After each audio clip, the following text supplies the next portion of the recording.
Olá pessoal, tudo bom com vocês? Hoje nós vamos continuar, a- os conteúdos da nossa disciplina de pontes do curso de Engenharia Civil do Instituto Federal Goiano. Então, a partir dessa aula, pessoal, nós vamos já dar início ao conteúdo da nossa segunda avaliação, da nossa segunda prova. Então, até a aula 6, que foi o conteúdo de Vigas-Geber, traçado de linha de frente Vigas-Geber, ficou para a prova 1. Então, da aula 8 adiante agora, nós já vamos formar o conteúdo para a nossa segunda avaliação. Então, beleza? Vamos lá?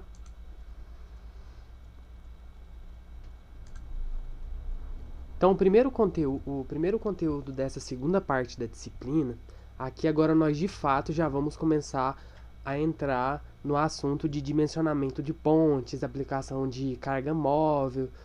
A gente vai aprender a formar um trem tipo de cargas longitudinais, posicionando um veículo, A gente vai simular o posicionamento de um veículo passeando sobre a ponte para a gente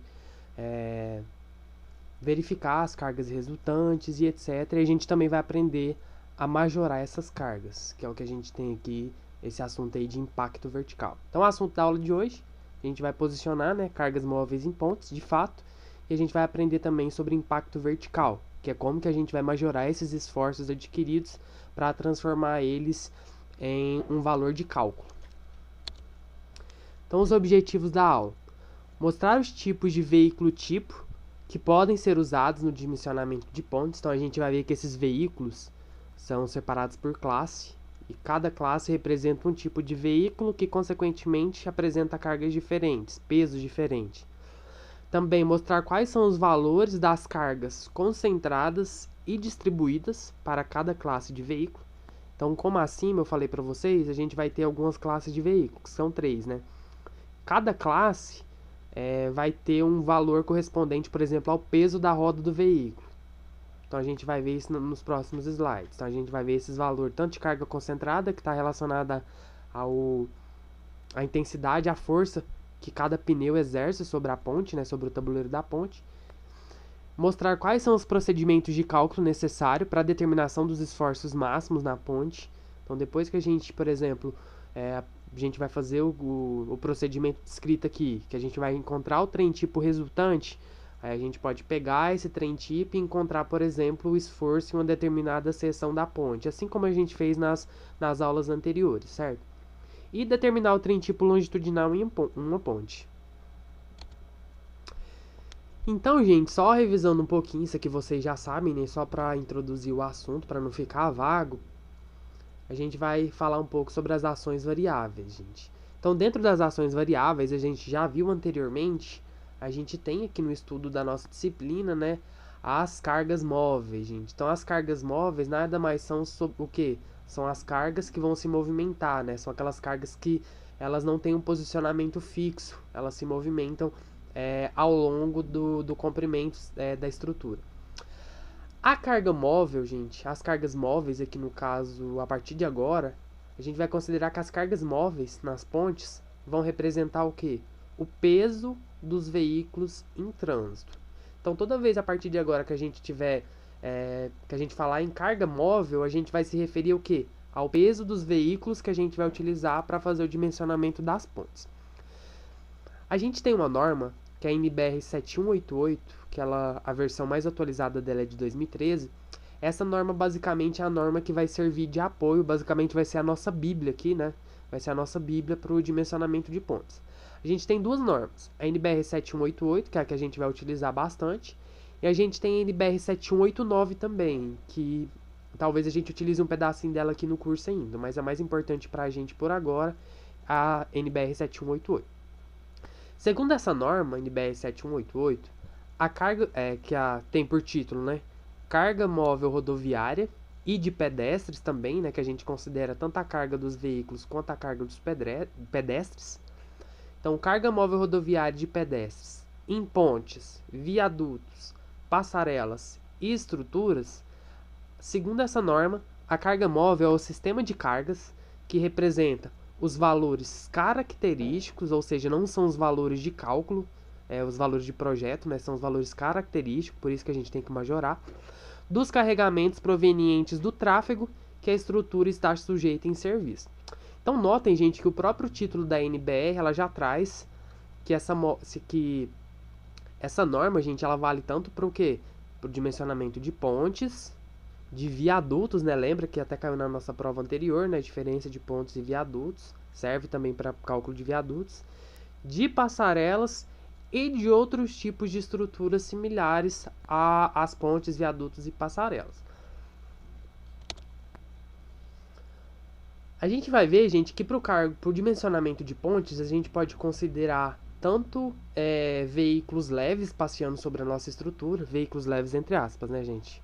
No caso, veículos leves, quando eu falo, a gente considera o quê? Automóveis mesmo de 4 rodas e 2 eixos. Então a gente pode considerar tanto esses veículos leves, que são os automóveis, né, 4 rodas e 2 eixos, quanto também a gente pode considerar, que é o que a gente mais usa, né, no dimensionamento de pontes, a gente pode considerar o quê? Veículos pesados passeando sobre a nossa ponte. Então, os veículos pesados, que são considerados no dimensionamento das pontes, podem ser tanto as carretas quanto os caminhões. O que acontece? Quando a gente vai fazer um dimensionamento de ponte, o que a gente tem que prever? A situação o quê? Mais crítica. Então, por exemplo, se eu estou fazendo um dimensionamento de ponte, e essa ponte ou esse viaduto meu, ele vai servir tanto para o tráfego de carros convencionais, automóveis, e também vai servir para o tráfego de caminhões, qual que é o veículo tipo, qual que é o tipo de veículo que eu vou usar para fazer o dimensionamento da ponte? Caminhão. Por que eu vou utilizar o caminhão? Porque o caminhão, ele é o quê? Ele é mais pesado, né? Ele vai ter uma sobrecarga maior na minha estrutura. Então, consequentemente, entre um automóvel, um veículo leve, e entre um caminhão, que é um veículo pesado, eu sempre vou fazer o dimensionamento da minha ponte com o veículo que representa a classe do caminhão, que eu vou mostrar nos próximos slides para vocês. Caso, por exemplo, eu vá dimensionar uma estrutura, uma ponte, ou então algum viaduto, que eu vou ter apenas a limitação apenas de acesso de veículos leves, aí eu posso utilizar o meu automóvel convencional mesmo para o dimensionamento. Espero que tenha ficado entendido isso daí. Então, primeiro vamos falar sobre as propriedades geométricas dos veículos, gente. Então, a NBR 7188, ela possui 3 classificações para pontes rodoviárias para a escolha das cargas móveis. Então, o que significa isso? A norma, ela traz 3 classes de veículo, gente. Então, ela traz 3 classes de veículo que eu posso utilizar para fazer o meu dimensionamento. Então, eu tenho 3 classes existentes.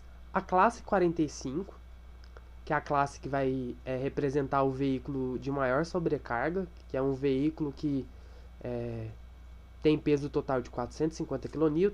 Aqui vai entrar caminhões, carretas e etc.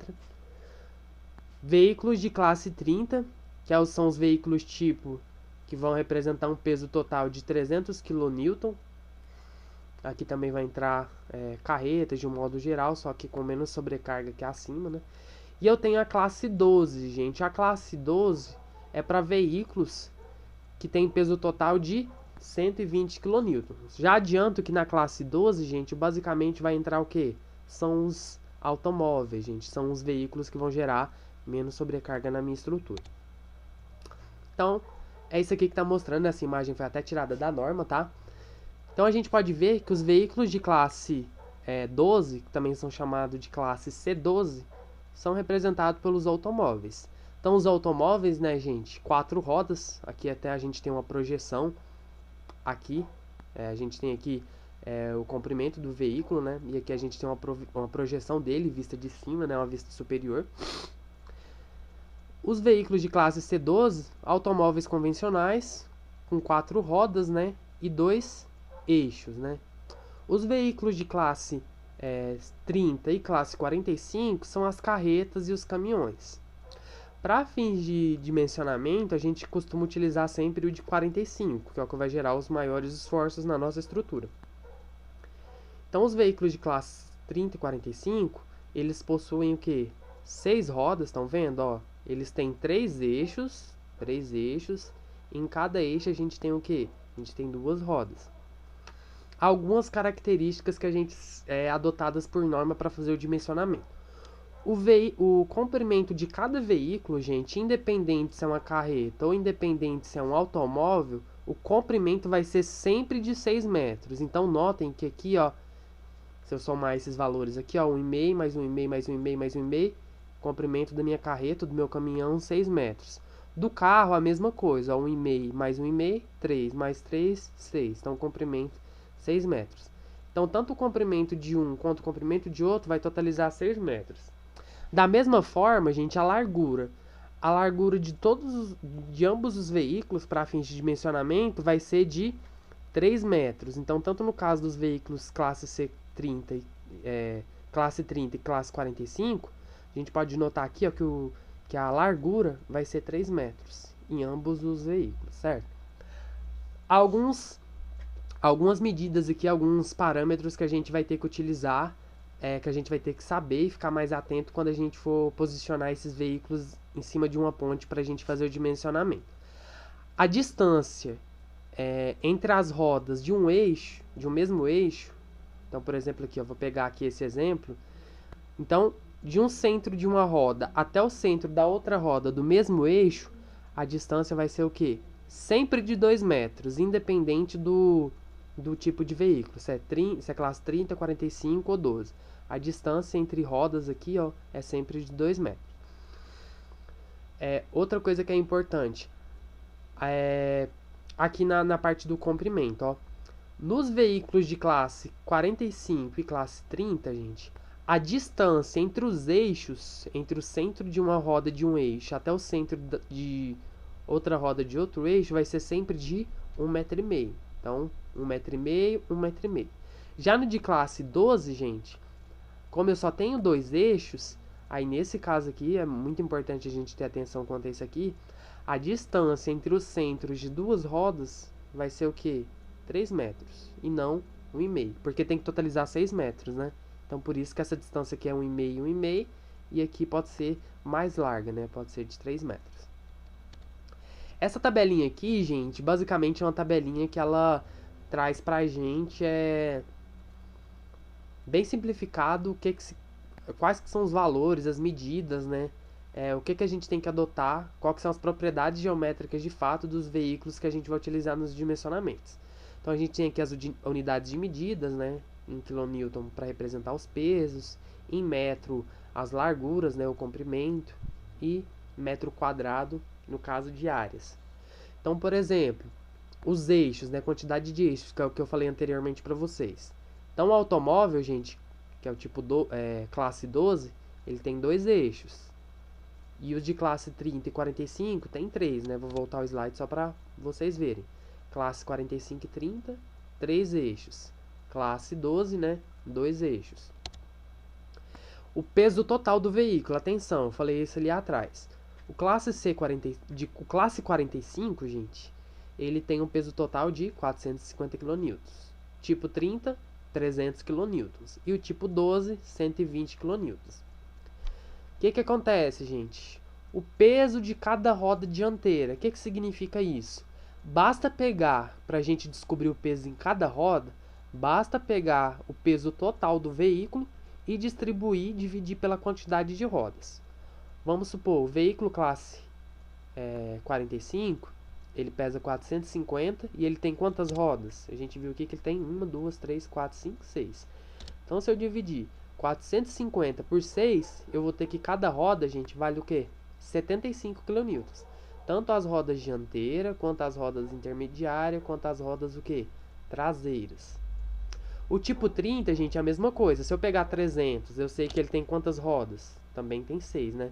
Se eu pegar o 300 e dividir por 6, eu vou chegar que cada roda tem um peso de 50 kN, né? Então, tanto as rodas dianteiras, cada uma tem 50, as intermediárias e as traseiras. O caso do veículo, o automóvel normal, ele tem uma pequena diferença. Então, o automóvel normal, o que acontece? Ele tem 120 kN, né, o peso total dele. Nesse caso, considera-se por norma que cada roda dianteira tem um peso de 20 kN, cada uma das duas rodas dianteiras, e Roda intermediária não tem, né? Até porque eu tenho o quê? Só dois eixos, né? Só voltando aqui, eu tenho o eixo dianteiro e eixo traseiro. Eu não tenho o eixo aqui intermediário. Então não tem roda intermediária, né? Por isso que tá com um tracinho aqui. Então considera-se por norma, gente, que cada roda dianteira tem 20 kN, né? Então na frente eu vou ter 20 mais 20, eu vou ter 40. E em cada roda traseira eu vou ter o quê? 40. Considera-se, né, que a sobrecarga ela vai ser maior atrás. Então atrás, como eu vou ter duas rodas, 40 mais 40, 80. 80 mais 40 da frente, né? Dá os 120. Então espero que vocês tenham entendido como é que se dá a distribuição do peso em cada roda nessa parte aqui. Essa parte da largura de contato, gente, ela não vai ser muito importante por agora, não. Ela vai ser mais importante quando a gente estiver fazendo dimensionamento de lajes.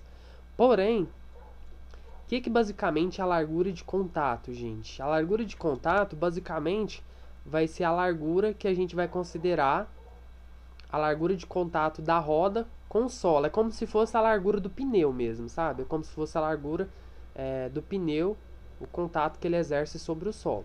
Sobre o solo não, sobre a superestrutura, sobre a laje da ponte ou do viaduto. Então a gente vai considerar que nos veículos de classe 45, tanto a roda dianteira quanto as rodas intermediárias e as rodas traseiras, o contato delas é de 50 centímetros com o pavimento. Nos veículos de classe 30, gente, a gente vai considerar que esse contato é um pouco menor, é de 40 centímetros. E no caso dos veículos de classe 12, a gente vai considerar que a largura de contato das rodas dianteira é de 20 centímetros e das rodas traseiras a gente vai considerar que o contato é um pouco maior, que ele é de aproximadamente 30 centímetros. Certo? Esses outros itens aqui, ó, esses dois eu não vou explicar agora não, porque vai ser mais importante na aula 10. Então na aula 10 eu vou explicar mais a fundo o que significa esses dois itens. Distância entre eixos, gente, eu já falei, né? Nos veículos de classe 45 e 30, os eixos, a distância entre eles é de 1,5 m, né? A distância entre dois eixos, ó, 1,5 m. E no classe 12, a distância entre os eixos os dois eixos é de 3 metros. O que eu também já falei, né? A distância entre os centros das rodas de um mesmo eixo é sempre 2 metros, que é o que eu falei aqui, ó. A distância entre os centros de rodas de um mesmo eixo é 2 metros. Cuidado para não confundir, ó. Sempre 2 metros. E a distância entre rodas de eixos diferentes é o que? 1,5 m. No caso dos tipo 30 e 45. E no do tipo 12 é 3 metros. Acho que deu para entender um pouquinho, né? Sobre as propriedades geométricas. Então vamos lá. Isso aqui é muito importante para que a gente comece a fazer de fato entender como é que é feito o dimensionamento. As classes de carregamento, as cargas que a gente vai utilizar para fazer o dimensionamento da ponte em si, vai variar conforme o tipo de veículo que a gente escolher como base para fazer o dimensionamento. Então, se eu estou projetando uma ponte para tráfego de caminhões e carros, consequentemente eu vou adotar um veículo de classe 45, né, que vai me dar uma maior sobrecarga, consequentemente vai me dar as maiores solicitações. O veículo, o peso total é 450. Cada roda vai pesar 75 kN, né?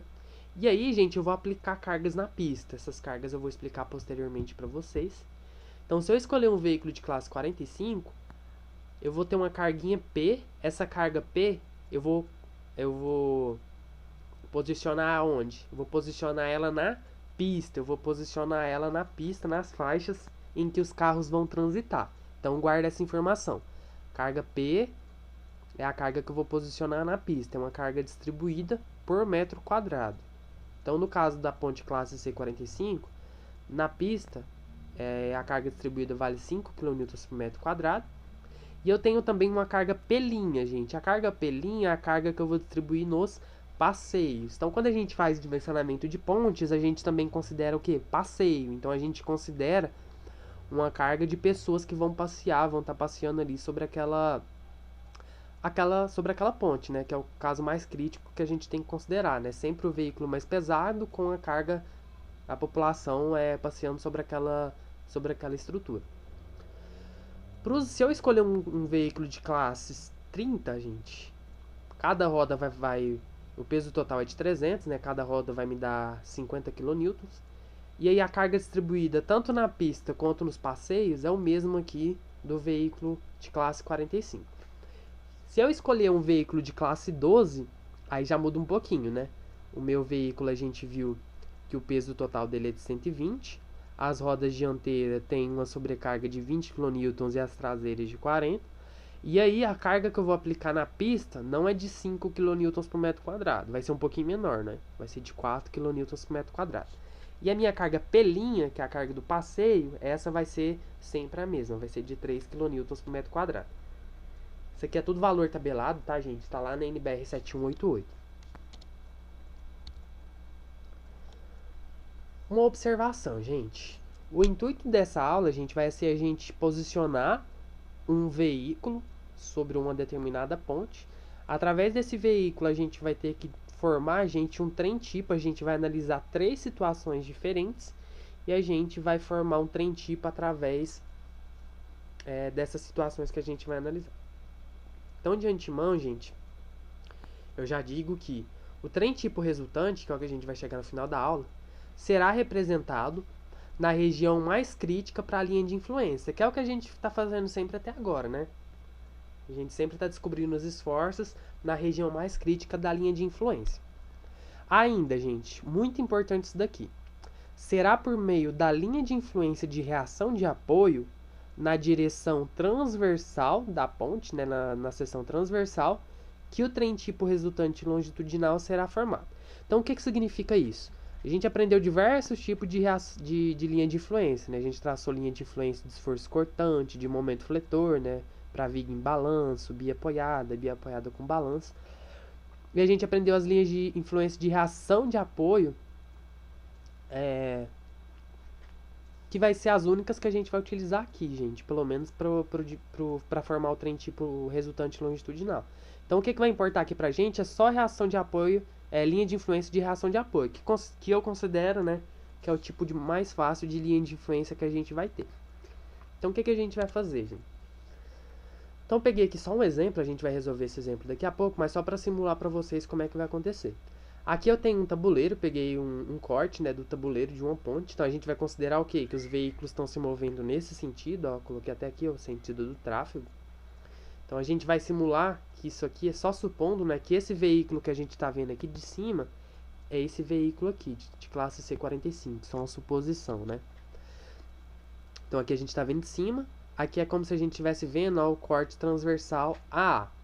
Então, gente, para a gente fazer o dimensionamento que a gente vai ver aqui nessa aula, o que importa para a gente vai ser o quê?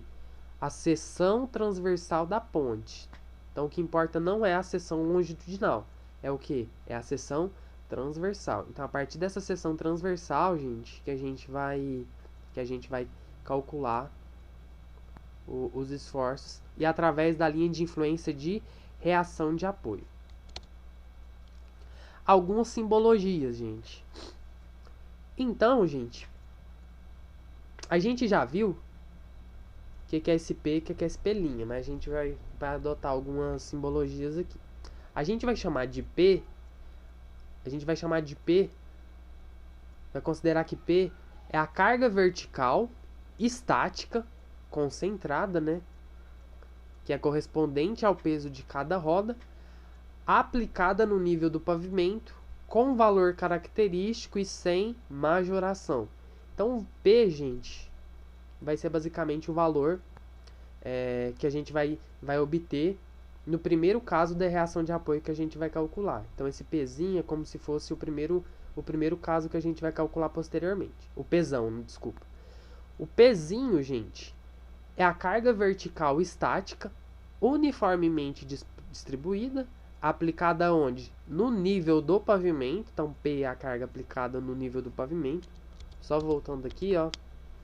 É quase que a mesma coisa que isso daqui, ó. Praticamente a mesma coisa. O Pzinho é a carga distribuída aplicada onde? No pavimento, né?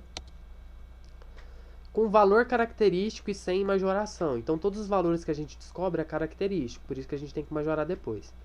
P', gente, é a carga vertical também uniformemente distribuída, só que aplicada nos passeios da ponte, com valor característico e sem qualquer majoração.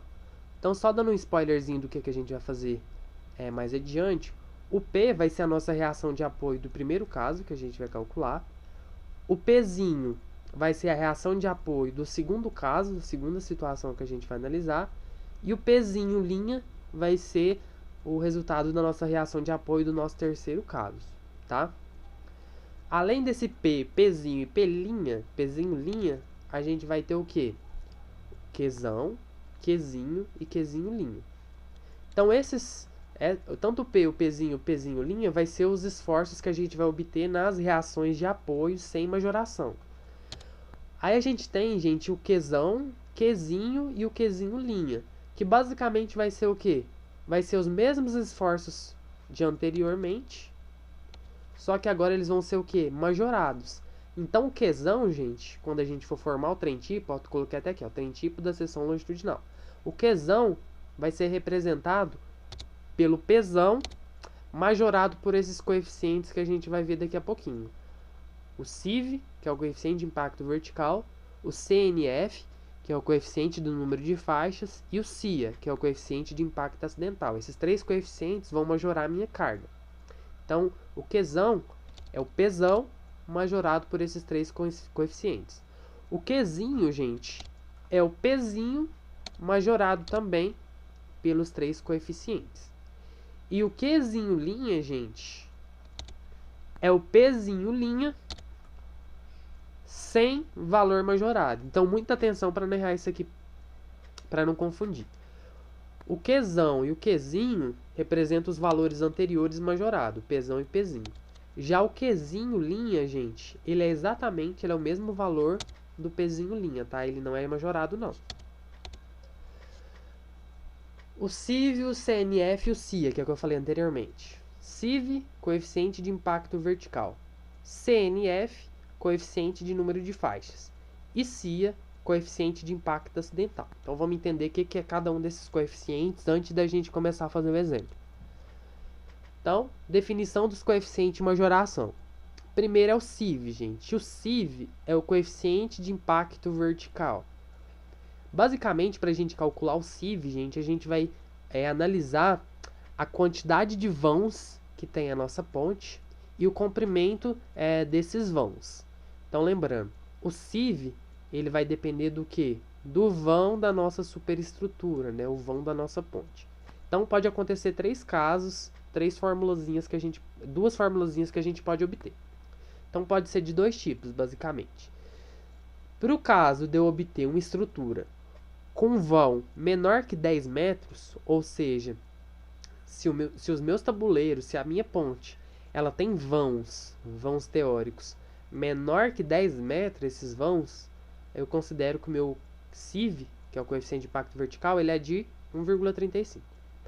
Se eu tenho pontes com vãos maiores que 10 metros, ou seja, se todos os vãos são maiores que 10 metros, né, até 200, aí eu tenho que aplicar essa formulazinha aqui, ó. Então, meu CIV é igual a 1 mais 1,06 vezes 20 sobre LIV mais 50. O LIV eu vou falar daqui a pouquinho para vocês o que é, tá?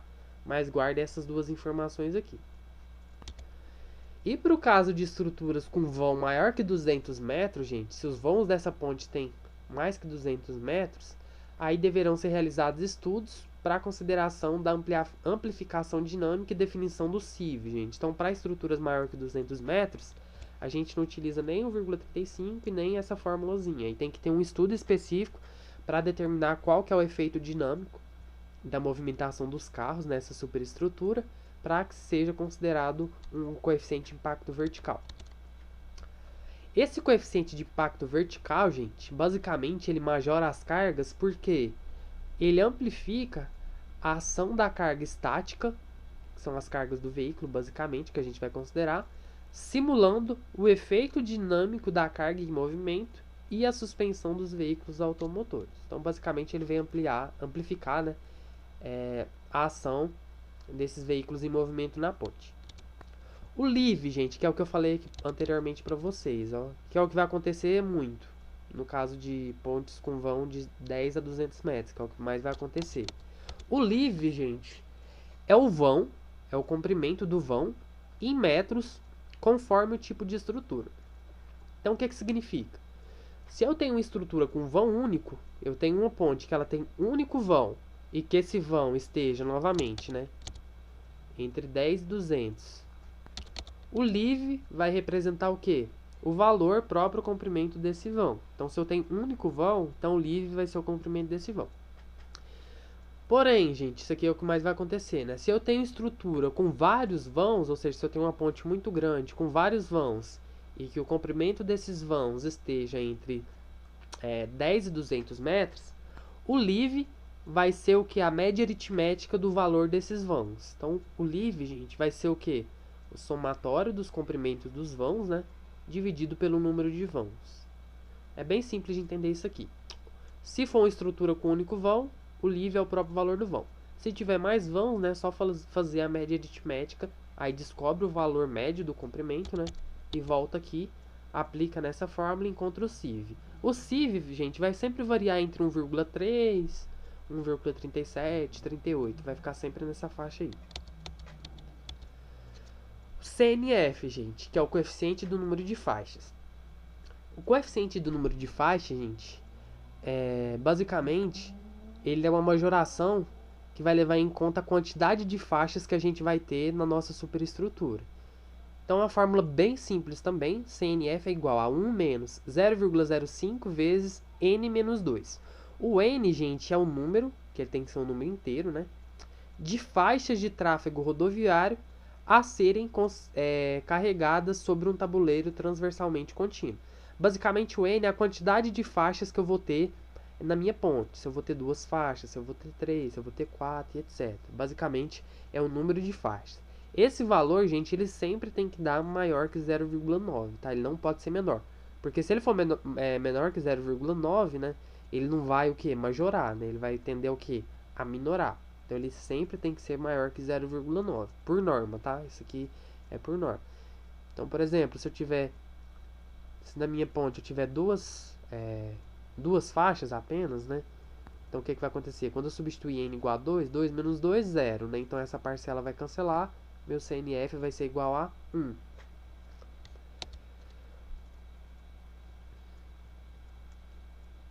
O coeficiente de impacto, gente, acidental, aliás, o coeficiente de impacto adicional, que é o CIA, que a gente vai ver agora, ele consiste em um coeficiente que é destinado à majoração da carga móvel devido à imperfeição ou descontinuidade da pista de rolamento, no caso de juntas de dilatação e nas extremidades das obras, estruturas de transição e acessos também. Então esse coeficiente, gente, ele vem para tentar majorar esses valores, né? Devido à imperfeição geométrica, descontinuidade ou qualquer tipo de imperfeição que possa afetar a nossa estrutura.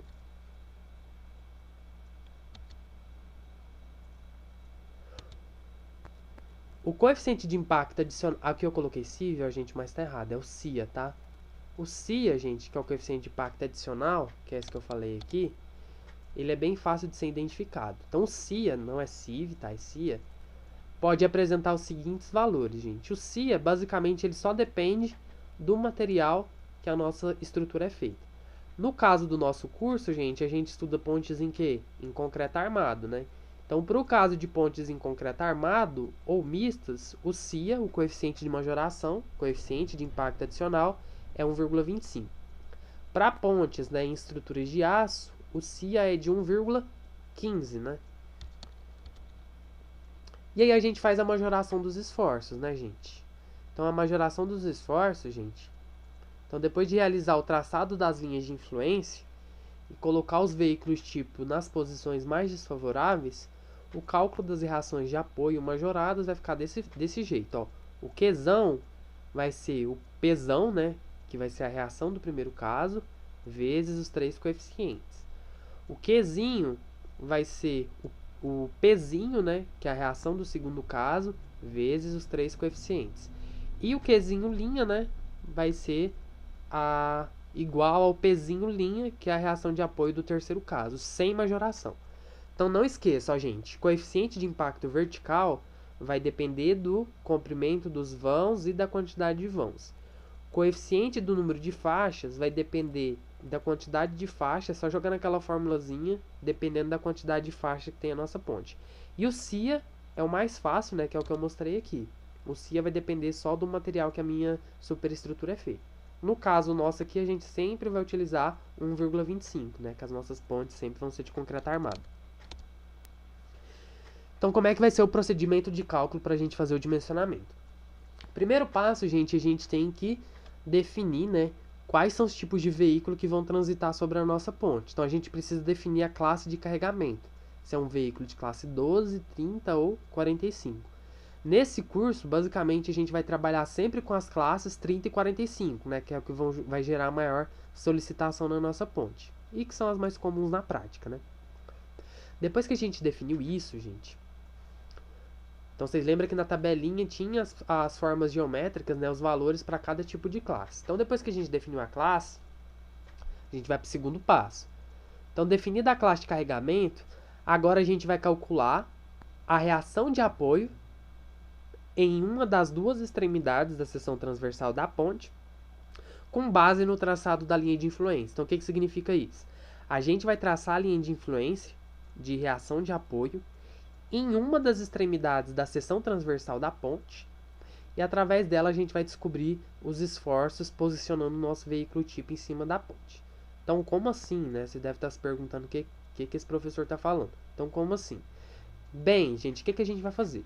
Quando a gente vai fazer o dimensionamento da ponte, a gente vai considerar um veículo só, a gente considera só um veículo em uma determinada faixa da ponte. Então, a gente vai considerar, por exemplo, uma ponte simples, né, de duas faixas, que é o que a gente faz comumente na prática. A gente vai considerar esse veículo de duas faixas, e aí a gente vai escolher uma das duas faixas, a da esquerda ou da direita, e a gente vai posicionar o nosso veículo tipo. Então, o que vai acontecer? Bem, iremos colocar o veículo tipo, seja ele de classe 12, 30 ou 45, sobre uma das extremidades da seção transversal da ponte, com a roda, muito importante isso aqui, ó. A roda do veículo, gente, ela tem que ficar... Isso aqui é uma consideração da norma, tá? Não existe um porquê, não. É a consideração da norma. A roda do veículo, ela tem que ficar o quê? Rente ao guarda-corpo. Lembra que é guarda-corpo, né? Que a gente estudou lá na primeira aula. Então, a roda do veículo, ela tem que ficar encostada no guarda-corpo para fins de dimensionamento. Normalmente, gente, por padronização, a gente costuma utilizar... O cálculo vai ser feito sempre no apoio da esquerda, gente. Que é o que a gente chama de apoio 1. Ou seja, a gente vai calcular a reação de apoio que 1, né? Que é sempre o apoio da esquerda. Então, por exemplo, gente. Então, eu vou explicar já para vocês resolvendo um exemplo, que eu acho que vai facilitar bastante. A gente vai determinar o trem tipo longitudinal resultante de uma ponte a seguir, considerando para fins de dimensionamento um veículo de classe C45. Então, lembrando, a gente vai utilizar um veículo de classe C45. Então, essa aqui é a nossa seção transversal da nossa ponte. Então, notem aqui que eu tenho o meu guarda-corpo, né? Dos dois lados. Aqui eu tenho o meu tabuleiro, né? Da ponte. Uma coisa que é muito importante, que eu já vou adiantar para vocês, gente, é o que eu tô... Isso aqui, gente, que vocês estão vendo aqui, ó, é a viga, gente. Isso aqui é a longarina. Depois, mais pra frente, eu vou explicar pra vocês certinho quais que são os componentes da ponte. Vou mostrar fotos pra vocês. Mas eu quero que vocês entendam que o que fica abaixo já da ponte, da laje... Da ponte não, né? Desculpa. Do tabuleiro, da laje. O que fica abaixo são as vigas, que são chamadas de longarinas. Aí, abaixo das vigas, gente, é o que a gente tem, que a gente chama de aparelho de apoio, gente. Então, esses aparelhos de apoio, eles vão permitir, né, a movimentação da superestrutura, vão conectar a minha viga ao meu pilar, e eles que vão permitir a movimentação da superestrutura. Então, para fins de cálculo, gente, vocês vão ver que a gente vai considerar o quê? A gente vai fazer uma simplificação estrutural e a gente vai chamar essa viga, só chamar, entre aspas, de apoio, tá? Então, toda vez que a gente for fazer uma simplificação estrutural, a gente pode considerar a viga como se fosse um apoio, para a gente calcular as reações de apoio. Então notem, gente, não sei se vocês lembram da primeira aula, que eu falei sobre vão livre e vão teórico, gente. Vão livre, gente, é a distância entre as faces de duas vigas ou entre dois pilares, certo? Mas para fins de cálculo, gente, a gente considera o que a gente chama de tramo ou vão teórico, que é o quê? Que é a distância entre os centros, gente. Então, a distância entre os centros de dois pilares, ou duas vigas, ou dois apoios, certo? Então, o que vai importar para a gente aqui, guardem essa informação, é sempre o vão teórico. Então, toda vez que a gente for calcular, fazer o dimensionamento de pontes, a gente vai utilizar isso daqui, ó. Tá? Então, a gente tem aqui, lembrando novamente, né, o nosso guarda-corpo. Uma consideração que é meio até estranho, que a norma faz, é que a gente considera o guarda-corpo aqui, e nessa parcelinha aqui a gente vai considerar o quê? Que é o passeio, gente. Então essa parte aqui é como se fosse o guarda-corpo do carro, né? É o guarda-corpo do carro, e aqui vai ser o passeio, que é onde a população, os pedestres vão transitar. E o restante aqui, todo esse restante aqui, ó, é o quê? É a pista, né? Então essas aqui são as medidas, mas eu vou repetir essa figura nos próximos slides para a gente fazer as contas. Que eu falei, ó, gente, a gente pode fazer essa seguinte simplificação estrutural só para fins de cálculo, ó, gente. Então, então notem que do apoio para a direita, gente, o que acontece? Do apoio aqui, do centro do apoio, que na verdade é a viga, para a direita, a gente vai considerar o quê? 0,6 e 0,8. Por que eu não estou considerando essa parte? Que para essa aula, essa partezinha aqui não vai ser importante. O que importa mesmo é o limite de transição onde os pedestres podem transitar e onde os carros podem transitar. Por isso que eu não estou considerando essa partezinha aqui. Eu estou desprezando essa partezinha aqui porque não vai importar agora. Então aqui, ó, de um apoio até o outro, ou seja, de um centro até o outro centro, dá o que? 5,4 metros, que é o que eu fiz aqui nessa simplificação estrutural. E do outro lado a mesma coisa, né? Do centro até o início do guarda-rodas é 80 centímetros, né? E o valor, né, da largura do passeio é 60 centímetros. Então essa é a simplificação que a gente vai utilizar para os cálculos. Ainda, como é que a gente vai fazer? Como é que a gente vai posicionar o veículo? Lembrando, por convenção, gente, a gente vai usar sempre o veículo, a gente vai utilizar sempre o apoio, né? A gente vai utilizar sempre a viga da esquerda como base. Então, o que a gente vai fazer? A gente escolheu um veículo de classe C45. Para fins de dimensionamento, gente, eu vou considerar sempre a minha roda rente ao guarda-corpo. O que significa isso, gente? Que eu vou colocar a minha roda aqui do lado do guarda-corpo. Isso significa que, não sei se vocês lembram lá de trás das propriedades geométricas do veículo, vocês vão notar aqui, do centro da minha roda até para fechar a largura final do veículo, eu tenho 50 centímetros. Então isso significa que uma parte do carro, gente, aqui do veículo tipo que a gente vai utilizar, significa que ela vai invadir o lugar destinado ao passeio dos pedestres, gente. É uma consideração um pouco estranha que a norma traz. Então nunca se esqueça, a gente vai pegar a roda, a gente vai considerar a roda aqui rente ao guarda-corpo, e aí um pedacinho do veículo aqui vai invadir o passeio, certo? Vai invadir meio metro. Por quê? Lembra que a gente está vendo o veículo aqui, ó, gente, como se fosse de frente ou de trás, né? A seção transversal. Qual que é o comprimento do veículo? Não é 2 metros de eixo a eixo? Então, 2 metros, né? Mais meio metro de cada lado para fechar a largura de 3 metros. Beleza? Então, só lembrando, né, gente? Quando a gente for aplicar as cargas distribuídas na pista, vai ser de 5 kN, faltou 1 metro quadrado aqui, né? Porque é 5 kN por metro quadrado a carga na pista. E a carga no passeio, só lembrando, né? 3 kN por metro quadrado. Então, a gente vai calcular sempre a reação de apoio no apoio da esquerda, por convenção. Então, o terceiro passo, gente, é agora que a gente vai começar a fazer os cálculos de fato. Então, a gente vai analisar 3 situações a partir disso daqui. Ó. A partir disso daqui e da minha simplificação estrutural, eu vou realizar 3 análises. Primeiro caso, gente, primeira análise. A gente vai calcular o esforço da reação de apoio através da linha de influência de reação de apoio, no apoio da esquerda, tá? A gente vai calcular essa reação de apoio considerando apenas a carga concentrada do veículo na ponte, que é a carga referente ao peso de cada roda. Então, na primeira situação que a gente vai ilustrar aqui, eu vou considerar o quê? O peso de cada roda atuando sobre a minha superestrutura. Então, lembra que tanto a carga de 3, tanto a carga de 5, eu não vou considerar agora, porque essa é a minha primeira análise. Por norma, a primeira análise ela é só isso. Vou pegar a carga de cada roda, né? E vou posicionar aqui a carga das duas rodas e vou calcular a linha de influência de reação de apoio com base nisso. Ora, gente, vocês devem estar se perguntando por que a linha de influência... Por que a linha de influência não, desculpa. Por que essa carga concentrada eu coloquei aqui, né? Se o pneu está encostado aqui, mas o centro do pneu vai ficar um pouco mais para cá, né, gente? Isso aqui também é outra consideração que a norma faz, gente. Só para simplificar os cálculos. Por quê? Isso aqui já é a favor da segurança. Vocês vão ver, gente, que quanto mais para cá for, maior vai ser o esforço vertical, a metragem vertical da linha de influência.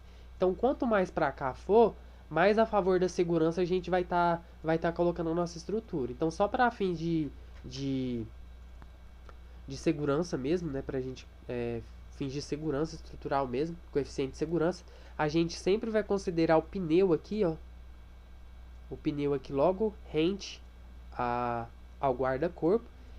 Lembra, né, gente? Um pneu tá aqui, então o outro pneu tem que estar 2 metros dele, né? Então o outro pneu tá logo aqui, ó. O difícil disso aqui, gente, é ficar fazendo essas continhas pra verificar e não ficar se perdendo aqui quais que são os valores, ó. Então notem que um pneu tem que ficar, a distância entre os eixos, né, é de 2 metros. Aí com base nisso aqui eu vou fazer uma simplificação estrutural e vou calcular o valor da reação de apoio da minha linha de influência. Lembrando, né? Por que é 75, gente? A gente tá vendo o veículo aqui, né, gente? Ou de frente ou de frente ou de costa, né, gente? Parte frontal ou traseira dele. Então, cada roda, né, ele tem 6 rodas. Cada roda pesa 75 kN. Por isso que a gente só tá vendo duas, né? Então, só fazendo uma simplificação estrutural, né, gente? Vai ficar dessa forma aqui. Então é muito importante que vocês não se percam nessas distânciazinhas, porque ela vai ser muito importante. Aí depois que eu fiz isso daqui, gente, agora eu vou calcular, vou traçar, né, a minha linha de influência de reação de apoio aqui nesse apoio esquerdo.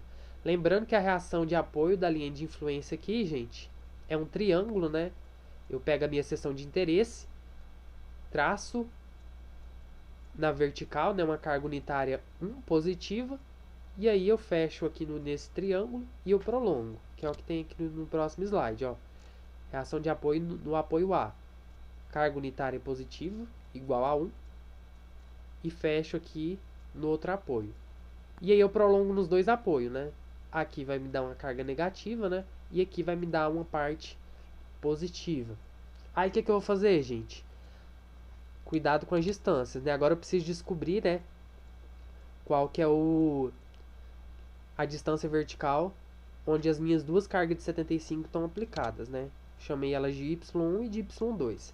Então, com base nessas pequenas distâncias aqui, ó, não vou ficar fazendo aqui para não tomar muito tempo, para não ficar cansativo, enjoativo a videoaula, mas vocês vão ter o exercício disponibilizado, vocês vão ver aí certinho, que a minha distância Y1, eu vou considerar fracionário, né, para ficar mais certinho, 31 sobre 27, vai dar 1, pouquinho, né? Faz sentido, né? Tá à esquerda de 1. E Y2 vai dar 7 nonos, né, gente? Vai dar menor que 1, né? Então faz sentido, tá? À direita de 1, né? Então, para calcular, né? Para fazer a minha reação de apoio, que eu vou chamar de reação de apoio do primeiro caso, a fórmula vai ser 75 vezes Y1 mais 75 vezes Y2, né? Que é o que está descrito aqui. Então, meu Y1 deu 31 sobre 27, meu Y2 7 sobre 9, né? Que é o que a gente fez aqui. Então, a minha reação de apoio do primeiro caso, gente, eu cheguei que ela vale 144,44 kN. Então, lembrando, no primeiro caso, a gente vai considerar apenas a carga concentrada do veículo na ponte. Então, só o peso referente às rodas do veículo. Segundo caso, aqui só um desenho mais bonitinho para vocês entenderem. Então, segundo caso, gente, o que a gente vai fazer? A gente vai calcular o esforço da reação de apoio também, através da linha de influência, considerando apenas as cargas distribuídas da faixa e do passeio, deixando em branco na faixa o espaço referente à seção transversal do veículo. Então, o que a gente vai fazer? No primeiro caso, a gente considerou só o quê? Só o peso das rodas do veículo. Aqui a gente vai fazer o contrário. Aqui a gente vai considerar só as cargas distribuídas, tanto as da faixa, que vale 5 kN por metro quadrado, e a do passeio, que vale 3, vale 3, né, desculpa, kN por metro quadrado. E a gente vai deixar em branco, gente, o espaço referente à seção transversal do veículo. A gente meio que vai deixar em branco, a gente vai esquecer que o veículo existe naquela parte. É como se a gente deixasse ela em branco para fins de dimensionamento. Uma observação muito importante é o seguinte, gente. Deve-se tomar cuidado para não colocar a carga distribuída no passeio de modo que ela propicie um alívio no apoio em que se deseja saber o valor do esforço. Por exemplo, na imagem a seguir, não colocaremos a carga distribuída no passeio à direita, porque ela proporcionará um alívio no apoio da esquerda. Ou seja, gente, toda vez, que é o que a gente está fazendo aqui, ó, o que a gente está fazendo? Só explicando. Eu vou aplicar a minha carga distribuída de 5 kN por metro quadrado na faixa, ou seja, na faixa do passeio aqui. E a de 3 eu vou aplicar no passeio. Uai, Matheus, mas o passeio ele não media 60 centímetros? Por que eu estou aplicando aqui só nessa parte que vale 10 centímetros? Lembra que o veículo, gente, eu vou ter que deixar ele em branco, gente. Eu vou deixar o espaço de 3 metros. O veículo ele tem a largura de 3 metros, né? Eu vou deixar ele em branco. Então, ó, lembra que a roda do meu veículo estava aqui? A roda do meu veículo estava aqui e ela tinha o quê? O veículo, a largura dele é mais 50 centímetros, né? Então ele invade a pista, o passeio em 50 centímetros. Então isso significa que vai sobrar só esses 10 centímetros aqui para que eu possa fazer a aplicação da minha carga no passeio, de 3 kN por metro, tá? E esses 1,70 m aqui, porque a minha outra carga distribuída, a minha outra carga concentrada de 75, ela estava a 1,20 m aqui do meu apoio, certo? Mais os 50 centímetros do veículo dá 1,70 m. Então, por isso, ó, se eu somar 1,30 com 1,70, eu vou dar o quê?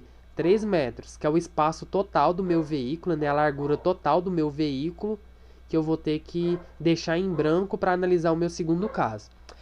Aqui, gente, no apoio à direita, gente, no apoio não, desculpa, no balanço à direita, gente, eu não coloco a carga distribuída do passeio e nem da faixa. Por quê, gente? Se eu colocar a carga distribuída aqui, todo mundo concorda que a partir do momento que eu coloco a carga distribuída aqui, o meu apoio de interesse, a minha região de interesse, ela vai ter um alívio. Depois vocês podem até testar para vocês verificarem isso.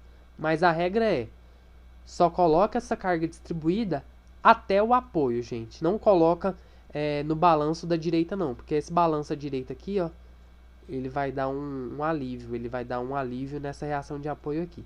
E também a gente pode explicar isso através da linha de influência. Por quê? Não tinha falado ainda aqui, mas o que vai importar pra gente aqui, gente, é só a parte positiva, tá? Então, quando a gente for dimensionar a ponte, a gente sempre vai considerar só o esforço máximo positivo. Então, a parte negativa, a gente não considera. Essa parte aqui da linha de influência, se a gente for verificar, a gente vai ver daqui a pouquinho, né? A gente já viu, na verdade, ela é negativa. Então, de qualquer forma, eu não considero ela. Então, se eu for fazer uma simplificação estrutural, é isso daqui, ó, gente, basicamente. Então, eu peguei o meu veículo, ó, até coloquei ele tracejado só para demonstrar que eu deixei esse espaço em branco. Então, as minhas duas rodinhas aqui, mais 50 centímetros de cada lado, né? Por isso que esse 0,8 aqui, inicialmente, ele virou 1,3, né? Invadiu 50 centímetros. E o que era 1,2 aqui, eu não coloquei, mas virou 1,7, justamente pelos outros 50 centímetros de largura do veículo. Isso aqui é norma, tá, gente? É regra para dimensionamento, é propriedade geométrica do veículo. E aí, eu vou aplicar minha carga distribuída nos... Só sobrou 10 centímetros do passeio. E aqui na faixa, né, os meus 5 kN por metro, que na verdade é metro quadrado, sobrou o quê? 3,7 metros, né? Era 5,4 metros, perdeu 1,7 metros do espaço do veículo, sobrou 3,7. Então, traçando a linha de influência, né? O que vai importar para a gente aqui? A gente vai precisar descobrir 3 distâncias verticais. Eu vou chamar de Y3. Y3, gente, vai representar o quê? Basicamente aqui, onde finaliza o meu veículo tipo. Y4, que é aqui na extremidade esquerda. E Y5, gente, aqui onde está finalizando a minha carga distribuída. Basicamente, as áreas de interesse, gente, é onde começa e onde finaliza a minha carga distribuída, né? Porque aqui eu vou ter que formar áreas. Então, aqui começa e aqui termina. E aqui começa e aqui termina. Aqui eu não vou descobrir a linha de influência, gente, porque vai dar zero, né? Então, não convém. Então, só traçando a linha de influência, gente, vai ficar assim, né? Igual anteriormente. O que vai mudar, gente, vai ser só o valor das distâncias, né? Então, não vou falar o procedimento certinho aqui, não. Vocês vão ter o exercício aí. Mais Y3 vai dar 37 sobre 54. Y4, 34 sobre 27. E Y5, 67 sobre 54. O que acontece, gente? Aqui eu só vou ter áreas, né? Todo mundo concorda que o Y3, ó, gente, a partir do Y3 eu tenho aplicação da carga na pista, né? O Y3 aqui vai me dar uma área, até achurei, uma área triangular. O Y4 e o Y5, se vocês forem reparar, é uma pequena área trapezoidal, né? Então ela vai me dar um trapézio. Então Y4 e Y5 vai me dar uma área trapezoidal e Y3 vai me dar uma área triangular. Que é o que eu descrevi aqui na fórmula, ó. Então a fórmula é sempre, lembra, né, gente? Gente, é sempre carga, no caso a minha carga de 3, vezes a área trapezoidal, mais a carga de 5, né? Então, 3 vezes a área trapezoidal, mais a carga de 5 vezes a área triangular. Então, substituindo os valores encontrados, a gente chegou que a reação de apoio no nosso segundo caso, gente, que ela é de 6,71 kN por metro. Por que por metro, Matheus? Se a minha área aqui, ela era... Se a minha carga aqui, ela era... em quilonewtons, a minha carga era quilonewtons por metro quadrado, multiplicando pela área, deveria ficar só quilonewton, certo? Certo, gente, mas a norma ela faz outra consideração que é um pouco estranha também, para quem nunca teve contato ainda. Ela considera, gente, que essa carga aqui, quando a gente for montar o trem tipo, essa carga aqui, ela vai equivaler a esse valor por metro de ponte, ou por metro de viga, ou por metro de longarina. Então, esse por metro aqui significa o quê? Que é por metro de ponte, por metro de superestrutura, entendeu?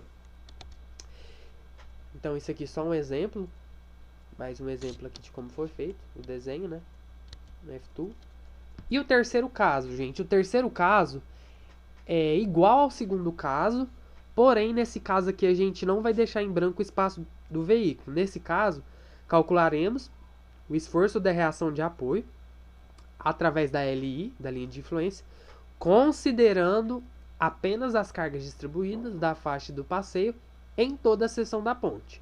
Ou seja, no terceiro caso, eu vou considerar toda a seção da ponte. Eu não vou deixar mais o espaço do veículo em branco.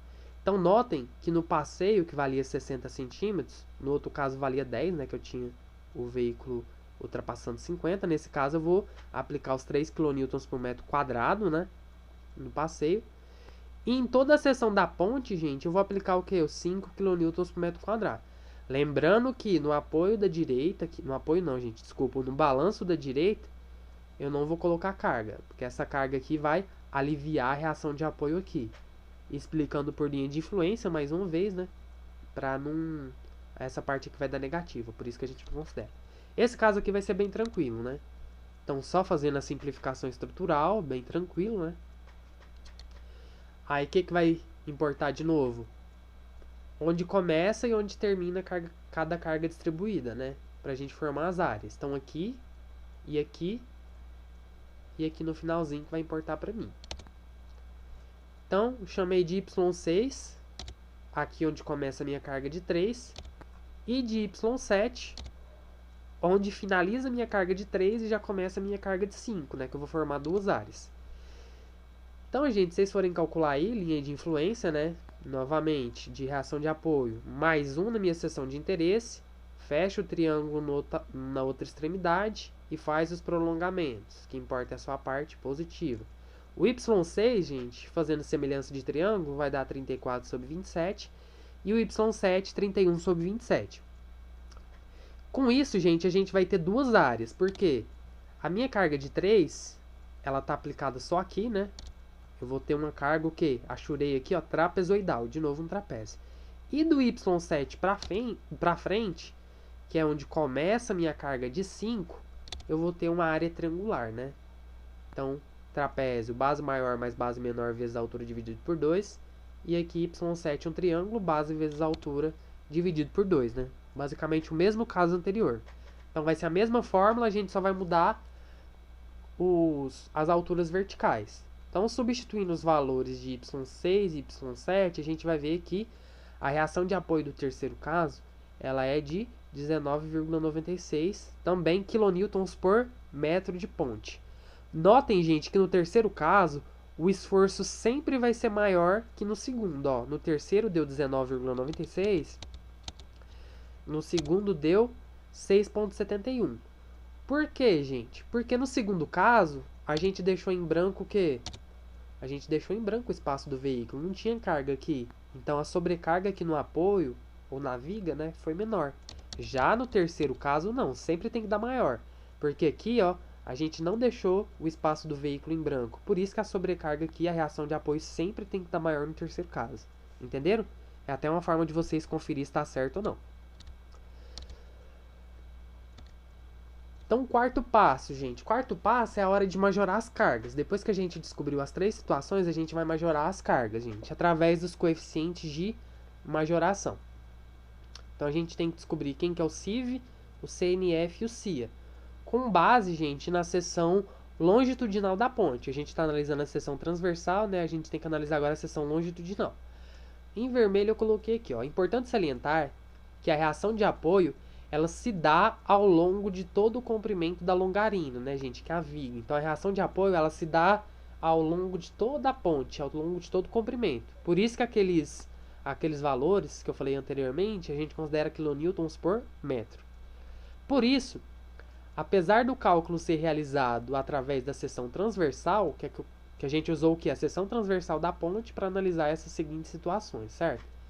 Então, apesar da gente utilizar a seção transversal da ponte para fins de cálculo, o trem tipo resultante, que é o que eu vou mostrar para vocês agora, ele é considerado o quê? Na longitudinal, gente. Então, o trem tipo é como se essas cargas que eu calculei aqui anteriormente fosse representar um veículo passeando sobre a ponte mesmo. Então, esse trem tipo que eu vou formar, ele vai atuar na longitudinal. Para mostrar o trem tipo resultante na longitudinal, usaremos as distâncias entre os eixos do veículo, né, que no caso aqui é 2, conforme for a sua classe. Então, por exemplo, gente, o que vai acontecer aqui? Para o veículo de classe 45, que é o que eu estou utilizando, o que acontece? Lembra que a gente descobriu esses três valores, né? 144,43, ou no meu caso eu arredondei, né, para 144,44. No segundo caso, a gente descobriu 6,71 e no terceiro, 19,96. Essas três cargas que a gente utilizou através da seção transversal da ponte, essas três cargas elas vão formar o trem tipo, que é o que a gente quer descobrir aqui na aula, só que ela vai formar o quê? Um trem tipo longitudinal. O primeiro caso, gente, a reação de apoio do primeiro caso, ela vai representar o peso da roda do veículo. Então, a reação de apoio do primeiro caso, ela vai representar o peso de cada roda, que deu 144,43. Isso aqui é por norma, tá? O peso, a reação de apoio do segundo caso, que a gente descobriu de 6,71, lembra que a gente deixou o espaço do veículo em branco? Pois é. A reação de apoio de 6,71 do segundo caso, ela vai representar um trem tipo que vai representar o comprimento do veículo na ponte. No caso, o comprimento do meu veículo é quantos metros? 6, não é? Então a gente vai ter um trem tipo formado de 6,71 kN por metro, respeitando sempre a distância entre os eixos. Ó, só relembrando, gente, os eixos aqui a gente tem 3 eixos, né? Não confundam anteriormente que a gente considerou seção transversal com agora que a gente está considerando seção longitudinal do veículo. Então a gente tem 3 eixos, cada eixo aqui a gente está considerando o quê? Uma roda, né? E cada roda aqui está com o peso da reação de apoio do primeiro caso. No segundo caso, que é o de 6,71, vai corresponder ao comprimento do veículo na ponte. Então 6,71 é como se fosse a sobrecarga, a carga distribuída que esse veículo representa na ponte. E no restante da ponte, gente, é o valor da reação de apoio que a gente teve no terceiro caso, que foi de 19,96. Então, no restante da ponte, onde está passando esse veículo, então esse veículo ele vai andar sobre a ponte, né? Então, essa parte aqui nunca vai mudar, ó, essa partezinha aqui. E esse 19,96 vai ser aplicado em toda a seção longitudinal da ponte. Espero que vocês tenham entendido essa parte. Agora, gente, eu simulei aqui uma seção longitudinal de uma ponte. Então, a gente vai simular que essa é a seção longitudinal, que é onde o veículo ele vai o quê? Ele vai passear, né? Então, ele vai começar aqui e ele vai passear para chegar no seu destino final, que é aqui, né? Para atravessar o obstáculo. Então, a gente vai considerar essa seção longitudinal. Então, aqui tem as medidas, né? Então, a gente tem aqui as medidas para a gente calcular CIV, CNF e CIA. Primeiro, CIV, gente. O que a gente precisa analisar primeiro? O comprimento dos vãos, gente. Se o comprimento dos vãos for menor que 10 metros, a gente utiliza o CIV igual a 1,35. Se for maior que 10 metros, a gente considera aquela fórmula lá, a gente faz a média dos vãos.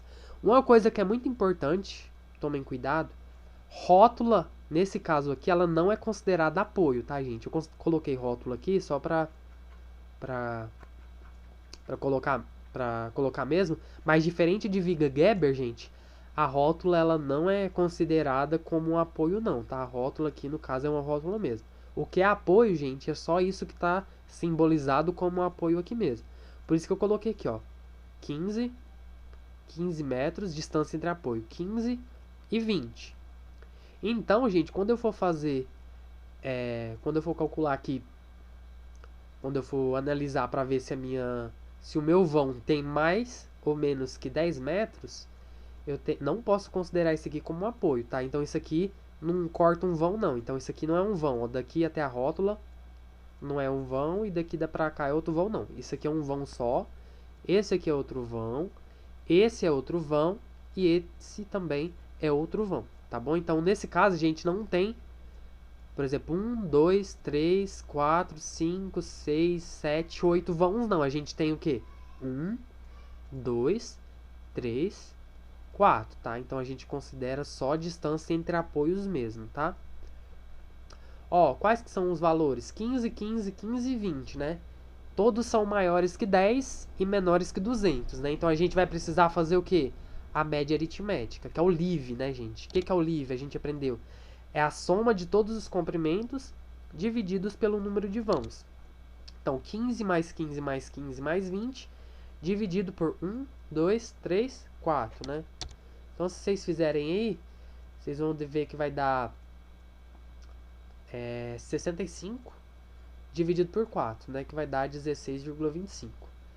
Aí é só aplicar o LIV dentro dessa formulazinha aqui. Então, o LIV vai me dar o valor do CIV. 1 mais 1,06 vezes 20 sobre 16,5 mais 50. Então, o meu CIV, gente, como eu falei para vocês, ele sempre vai dar mais que 1,3. Então, nesse caso aqui, deu 1,32, tá?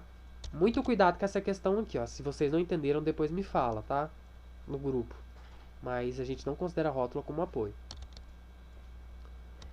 O CNF, gente, a gente considerou aqui que a nossa pista aqui, que a nossa ponte, ela só tem 2 faixas. Então, a gente considerou que ela tem só 2 faixas, então N é igual a 2. Então, 2 menos 2, 0, né? Então, cancela esse termo. Meu CNF é igual a 1. E o CIA, gente, como todas as nossas pontes da disciplina vão ser de concreto armado, ele vai ser 1,25.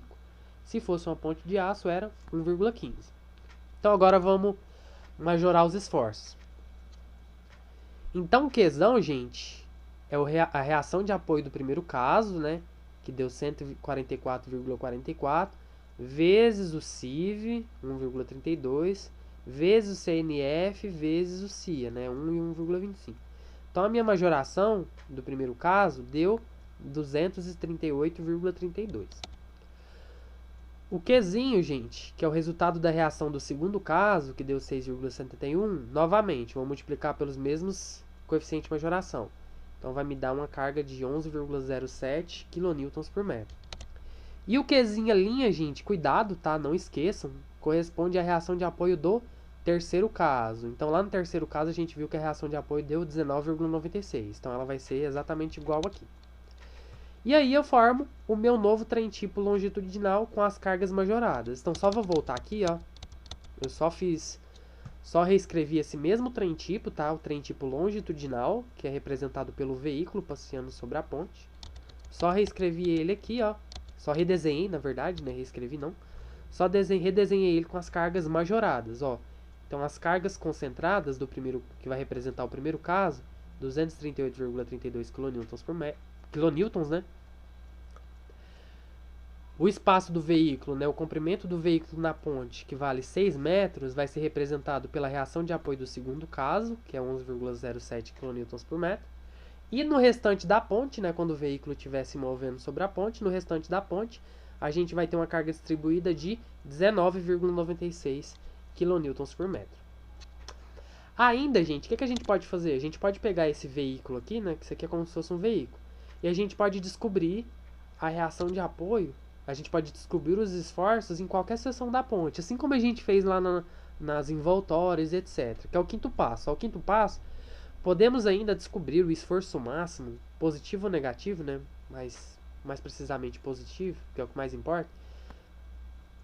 A gente pode descobrir o esforço máximo em uma seção qualquer indicada, traçando a linha de influência para essa seção, na longitudinal, e aplicando o trem tipo de cargas majoradas, como no caso do slide anterior. Então, por exemplo, eu tenho aqui só vou voltar aqui. Eu tenho aqui a minha seção longitudinal, né? Então, por exemplo, eu poderia, traçar uma seção 1 aqui, ó, onde eu tô com meu mouse, bem aqui no meio desse vão, entre essa rótula e esse segundo apoio. Eu podia pedir para vocês, por exemplo, uma seção 1, falar qual que é o esforço máximo positivo nessa seção, o esforço cortante, por exemplo. Aí o que vocês iam fazer? Ia voltar lá na aula 6, né, verificar como é que traçava a linha de influência dessa viga Gerber, ia traçar a linha de influência, ia pegar a parte positiva, só a parte positiva, né, desconsidera a parte negativa, e aí vocês iam aplicar o quê? Esse trem tipo aqui. E nesse caso, esse trem tipo ele é mais difícil um pouquinho, né, porque essa distância aqui, ó, gente, ela tem que ser respeitada, ó, que é a distância entre os eixos. Muito cuidado, ó, 1,5, 1,5, 1,5, 1,5, tá? E se fosse um carro convencional, por exemplo, aí esse eixo intermediário aqui ele já não ia ter, né? Como se a gente apagasse ele e aí a distância entre os eixos fosse de 3 metros. Então essa aqui foi algumas referências que eu utilizei, tá? Eu espero que vocês tenham entendido. Qualquer dúvida é só me perguntar no grupo do WhatsApp, tá bom? Eu sugiro também que vocês refaçam o exercício, tá? E qualquer dúvida podem me perguntar, tá bom? Tchau, tchau. Fiquem todos com Deus e ótimos estudos.